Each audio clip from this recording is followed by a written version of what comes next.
Welcome to my class. I am Abdus Salam, assistant teacher, Rajshahi Collegiate School, Rajshahi, Bangladesh. My dear viewers, you are learning English with me easily. Today, I am going to discuss the most important point, right form of verbs. And today, the rules will be very important, especially for all kind of viewers. So please, যারা এখনো আমার চ্যানেলটা subscribe করোনি তারা subscribe করো, bell icon চাপো, যাতে আমার ভিডিও করার সাথে সাথে তোমরা পেয়ে যাও এবং ভিডিওটা চমৎকারভাবে শুরু থেকে শেষ পর্যন্ত দেখে ভালোভাবে ইংরেজি শিখতে পারো। ওকে, তাহলে আজকে আমরা শুরু করি। দেখো তো, no sooner had he seen you then he came to you. দেখো, then no sooner had ভার্বের পাস্ট পার্টিসিপল ফর্ম। তাহলে আমরা এখানে যে বিষয়টা খেয়াল করব সেটা কি, যদি কখনো কোনো সেন্টেন্স no sooner had দ্বারা শুরু হয়, যদি কখনো কোনো সেন্টেন্স no sooner had দ্বারা শুরু হয়, তাহলে তার প্রথম ক্লজ হবে পাস্ট পার্টিসিপল ফর্ম। এই ক্লজটার ভার্বটা হচ্ছে পাস্ট পার্টিসিপল ফর্ম। এবং একটা মজার ব্যাপার হলো যে এই যে সোনার আছে না, সোনের কম্পারেটিভ ফর্ম হচ্ছে সোনার, তাই এখানে দেন বসবে, কনজাংশন দেন বসবে। তাহলে আমরা কি শিখলাম যে যখনই দেখব যে একটা সেন্টেন্স no sooner had দ্বারা শুরু আছে, তখনই প্রথম ক্লজের ভার্বের পাস্ট পার্টিসিপল ফর্ম হবে এবং দ্বিতীয় ক্লজটা শুরু হবে দেন দ্বারা, দ্বিতীয় ক্লজটা শুরু হবে দেন দ্বারা এবং দ্বিতীয় ক্লজটা সিম্পল পাস্ট টেন্স হবে। আমি কিন্তু বারবার তোমাদেরকে বলেছি যে যখনই সাবজেক্টের পরে ভার্বের পাস্ট ফর্ম তখন কিন্তু সেটা সিম্পল পাস্ট, যখনই সাবজেক্টের পরে ভার্বের পাস্ট ফর্ম তখনই কিন্তু সেটা সিম্পল পাস্ট। তাহলে আমরা কি শিখলাম? আমরা শিখলাম সেন্টেন্স যদি no sooner had দ্বারা শুরু হয় তাহলে প্রথম ক্লজ পাস্ট পারফেক্ট টেন্স হয় এবং দ্বিতীয় ক্লজটা সিম্পল পাস্ট টেন্স হয়, কিন্তু দেন প্লাস সিম্পল পাস্ট টেন্স হয়। আমরা আরেকটা উদাহরণ দেখি। hardly had he come here when I welcome him. এবারে when হলো কেন? এখানে দেখো hardly had প্রথম ক্লজের ভার্বের পাস্ট পার্টিসিপল ফর্ম। এখানে কিন্তু একটা বিষয় আমরা শিখতে চাই, সেটা কি, যদি কখনো সেন্টেন্স no sooner had দ্বারা শুরু হয় তখন দেন প্লাস সিম্পল পাস্ট টেন্স হয়।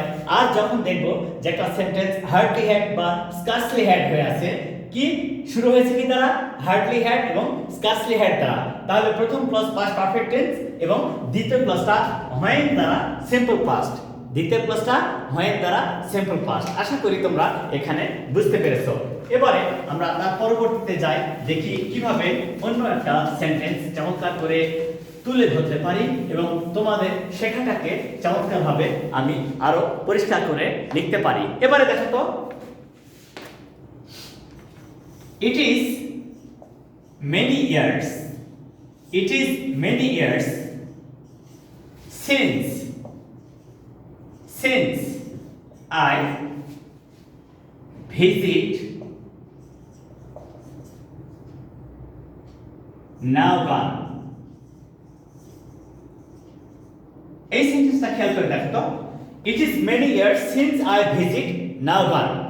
আমরা এখানে একটা বিষয় শিখব, যদি কখনো সেন্টেন্সে সিন্স কনজাংশন আকারে বসে, যদি কখনো সেন্টেন্সে এই সিন্স কনজাংশন আকারে বসে, যদি কখনো সেন্টেন্সে সিন্স কনজাংশন আকারে বসে, প্রথম ক্লজ প্রেজেন্ট টেন্স হলে এই ইজ, এটা হচ্ছে বি ভার্বের প্রেজেন্ট ফর্ম, তাহলে প্রথম ক্লজ প্রেজেন্ট টেন্স হলে দ্বিতীয় ক্লজটা সিম্পল পাস্ট টেন্স হয়। তাহলে সিম্পল পাস্ট টেন্সটা কিভাবে হবে? ভার্বের past form visited since is. তাহলে মাই ডিয়ার ভিউয়ার্স, কত ইজি এবং সহজ পদ্ধতিতে আমরা ইংরেজি সেন্টেন্স লেখা শিখছি সঠিকভাবে, রাইট ফর্ম অফ ভার্বস। তাহলে সেন্টেন্স যদি সিন্স কনজাংশন আকারে বসে একটা সেন্টেন্সের সিন্স যদি কনজাংশন আকারে বসে, প্রথম ক্লাস প্রেজেন্ট টেন্স হলে পরেরটা সিম্পল পাস্ট, প্রথম ক্লাস প্রেজেন্ট টেন্স হলে পরের ক্লাসটা হবে সিম্পল পাস্ট, আর সিম্পল পাস্ট অর্থ ভার্বের পাস্ট ফর্ম। আর এর ব্যতিক্রম কি, প্রথম ক্লাস যদি পাস্ট টেন্স হয় পরের ক্লাসটা হবে পাস্ট পারফেক্ট। কেমন দেখি, it was long, it was long since I had met him, অনেক দিন পূর্বে তার সাথে আমার একবার সাক্ষাৎ হয়েছিল, অনেক দিন পূর্বে তার সাথে আমার একবার সাক্ষাৎ হয়েছিল। তাহলে এখানে বিষয়টা আমরা কেমন দেখলাম, এখানে দেখলাম যে সেন্টেন্সে সিন্স কনজাংশন আকারে যদি বসে, প্রথম ক্লাস যদি পাস্ট টেন্স হয় পরের ক্লাস হবে পাস্ট পারফেক্ট, পরের ক্লাসটা কেমন হবে পাস্ট পারফেক্ট। তাহলে আমরা কি শিখলাম, একেবারে সহজ, সেন্টেন্সে সিন্স যদি কনজাংশন আকারে বসে, প্রথম ক্লাস প্রেজেন্ট টেন্স হলে পরেরটা সিম্পল পাস্ট, সিম্পল পাস্ট অর্থ ভার্বের পাস্ট ফর্ম, আর প্রথম ক্লাস পাস্ট টেন্স হলে এই বি ভার্বের পাস্ট ফর্ম কিন্তু ওয়াজ হয়, পরের ক্লাসটা হবে পাস্ট পারফেক্ট। তাহলে আই সাবজেক্ট, তারপরে হ্যাড বসলো ভার্বের পাস্ট ফর্ম, মিট মেট মেট, তাহলে পরের ক্লাসটা হলো পাস্ট পারফেক্ট, পরের ক্লাসটা হলো পাস্ট পারফেক্ট। আমরা সহজেই কিন্তু এটা বুঝতে পারলাম। আশা করি এখানে তোমাদের আর কোনো সমস্যা নেই। তাহলে সিন্স যখন কনজাংশন আকারে বসে তখন আমাদের মাত্র দুইটা স্ট্রাকচার, দুইটা নিয়ম আমরা সেটা আয়ত্ত করতে পেরেছি। আশা করি তোমাদের এখানে আর কোনো সমস্যা নেই। আমরা এর পরবর্তীতে দেখছি যে এরপরে কিভাবে আরেকটা স্ট্রাকচার দেখা যায় এবং সেটা কত সহজ। দেখো এবারে স্ট্রাকচারটা হবে খুবই মজা, সেটা কি subject, subject plus modal auxiliary, modal auxiliary plus base form of verb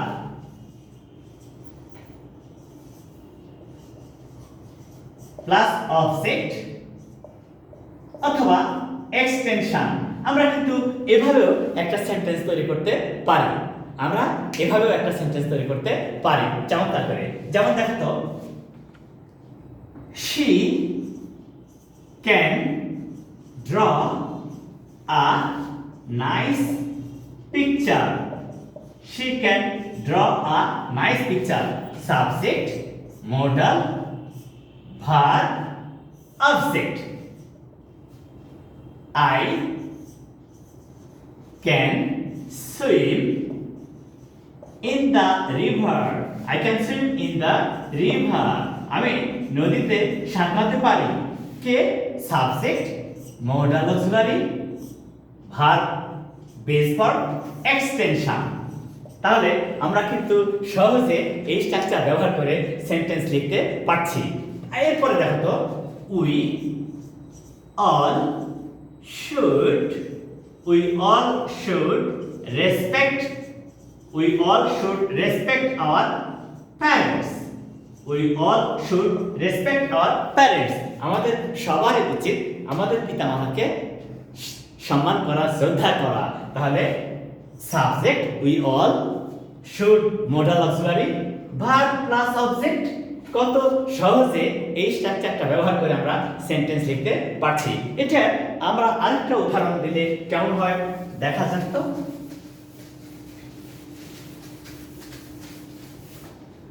এটা দেখো তো, I could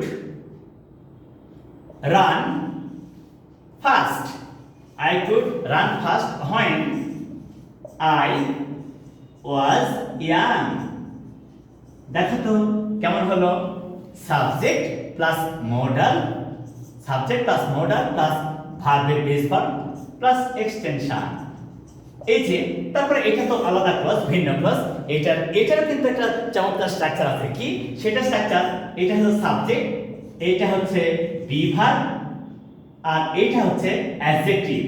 তাহলে এই when এইটা হচ্ছে একটা কনজাংশন, এই কনজাংশনের পরের স্ট্রাকচারটা খুব মজার, সেটা কি subject plus be plus adjective complement, subject plus be plus adjective complement, এভাবেও কিন্তু আমরা একটা সেন্টেন্স তৈরি করতে পারি। আশা করি এখানে তোমাদের মূল উদ্দেশ্য হচ্ছে যে সাবজেক্ট প্লাস মোডাল প্লাস ভার্বের বেস ফর্ম প্লাস অবজেক্ট অথবা এক্সটেনশন দিয়ে কিভাবে সেন্টেন্স তৈরি করা যায় সেটা শেখা। আশা করি তোমাদের এখানে আর কোনো সমস্যা নেই। আমরা এর পরবর্তীতে দেখি সেটা কিভাবে লেখা যায় বা কিভাবে ব্যবহার করতে আমরা পারছি।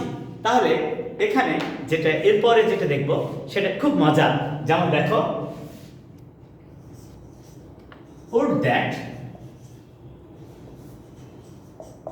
I be a great poet?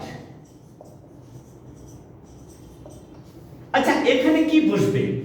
এখানে আমাদের কোন ওয়ার্ডটা বসা উচিত? আমরা এখানে দেখব সেন্টেন্স যদি উড দ্যাট দ্বারা শুরু হয় তাহলে সাবজেক্টের পরে কুড বসে। খুবই ইন্টারেস্টিং। সেটা কি? সেন্টেন্স যদি উড দ্বারা শুরু হয় তাহলে সাবজেক্টের পরে কুড বসে। তারপরে ভার্বের বেস ফর্ম প্লাস এক্সটেনশন, সাবজেক্টের পরে কুড বসবে, তারপরে ভার্বের বেস ফর্ম প্লাস এক্সটেনশন। তাহলে কি? Would that I could, would that I could be a great poet। তাহলে আমরা এখানে কি শিখলাম? আমরা এখানে সহজে শিখলাম সেটা কি, যে সেন্টেন্স যদি would that দ্বারা শুরু হয়, সেন্টেন্স যদি would that দ্বারা শুরু হয় তাহলে would that এর পরে subject plus could, subject plus could plus ভার্বের বেস ফর্ম। Okay, next. তাহলে এবার দেখো the men। আচ্ছা, the men, দা মেন লোকজন, ম্যান সিঙ্গুলার, মেন হচ্ছে plural. The men fill with fear. আচ্ছা, আমরা একটা মজার বিষয় এখানে দেখব যে সেটা কেমন, যে যদি কখনো ব্র্যাকেট বা শূন্যস্থানের ভার্বের, যদি কখনো ব্র্যাকেট বা শূন্যস্থানের ভার্বের পরে উইথ অথবা বাই থাকে, কি থাকবে? উইথ অথবা বাই। তাহলে আমরা প্রাথমিকভাবে ধরে নিব যে ওটা প্যাসিভ ভয়েস আছে। আমরা প্রাথমিকভাবে ধরে নিব ওইটা প্যাসিভ ভয়েস আছে। তাহলে পাস্ট ইনডিফিনিট টেন্সে কোনো ঘটনা ঘটে গেলে সেটা তো পাস্ট টেন্স হয়, তাই না? তাহলে কি হয়? উইথ অথবা বাই থাকলে প্যাসিভ ভয়েস হলে দ্য মেন প্লুরাল, তাহলে were, the men were filled with fear, the men were filled with fear. তাহলে আমরা এখানে কি শিখলাম? একদম সহজ। কি? ব্র্যাকেট বা শূন্যস্থানের ভার্বের পরে যদি উইথ অথবা বাই থাকে আমরা প্রাথমিকভাবে ধরে নেব এটা প্যাসিভ ভয়েস আছে। প্যাসিভ ভয়েসের অর্থ ভার্বের পাস্ট পারসন ফর্ম আর অক্সিলারি ভার্ব বসবে। যেহেতু পাস্ট টেন্সের ঘটনা ঘটলে তো আমরা বলি, তাই না? তাহলে সেই ক্ষেত্রে ওয়াজ বা ওয়্যার, দ্য মেন প্লুরাল, তাই অক্সিলারি ভার্ব হলো ওয়্যার। আশা করি তোমাদের এখানে আর কোনো সমস্যা নেই। So my dear viewers, now you can easily understand all the structures that I have discussed today. So please follow my YouTube videos and share it to your friends so that they also can learn it easily. So thank you.